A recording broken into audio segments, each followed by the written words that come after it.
जय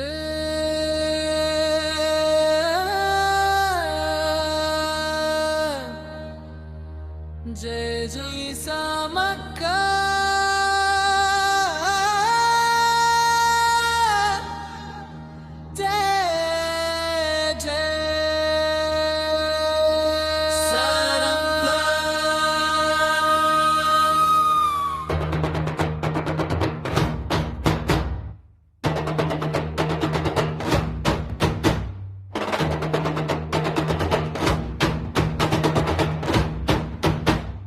మేడారం గద్దెలపై వెలిసిన మా తల్లి, కోయ జాతి గుండెల్లో కొలువైన మహాన తల్లి. 13వ శతాబ్దాన పుట్టిన చరిత్ర ఇది, కాకతీయ కండ నడచిన వీర వనిత కథ ఇది.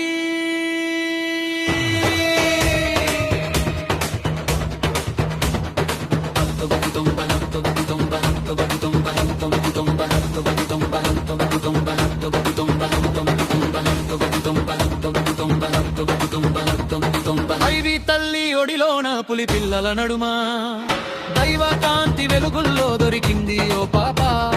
గిరిజన నాయకుడు సాకినాడు ఆ తల్లిని, సమ్మక్కగా పేరు పెట్టి పెంచినాడు బిడ్డని.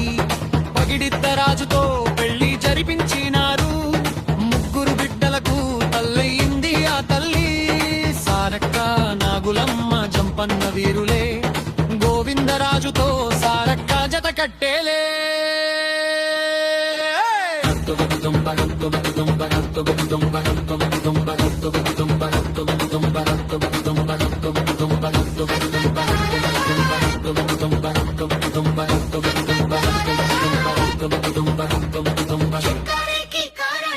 కాకతీయ ప్రతాపరుద్రుని పాలన కాలం, గోదారి ఎండినా గుంతులు తడారినా పన్ను కట్టమంటూ రాజు ఆజ్ఞ వేసేరా. పగిడిద్ద రాజు అప్పుడే ఎరురు తిరిగినడు, కోపం నిండిన రాజు సైన్యాన్ని పంపితే ఆత్మగౌరవం కోసం యుద్ధమే మొదలాయే.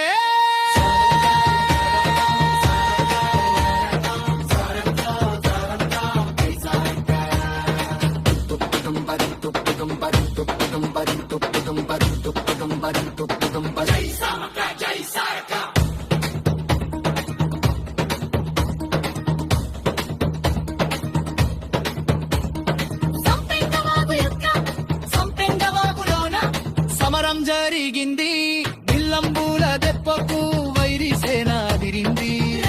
భూమిలోన పగిడిద్ద రాజు ఒరిగే, సారక్క గోవిందరాజు ప్రాణాలే వదిలే. సింహంలా పోరాడి జంపన్న కూలినాడు, బాగులోన రక్తమై ఎరుపై పారినాడు.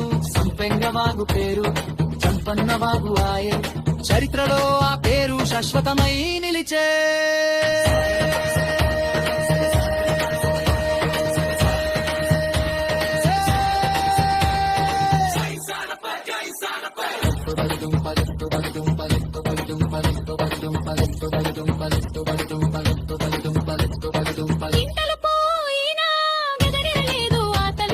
రణరంగంలోకి దూకింది శివంగిలా మళ్ళీ, కాకతీయ సేనలను గడగడలాడించింది.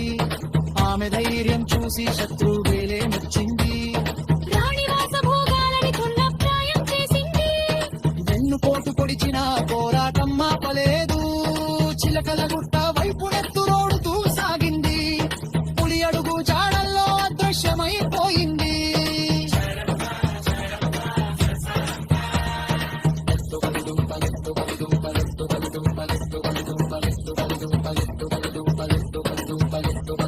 తల్లి కోసం వెతికితే దేహం దొరకలేదు, పులి అడుగు చెంతన కుంకుమ భరిణే దొరికే. ఆ భరిణే రూపంలో అమ్మవారే వెలిసింది, ఆ శాపంతోనే కాకతీయ కోట కూలింది.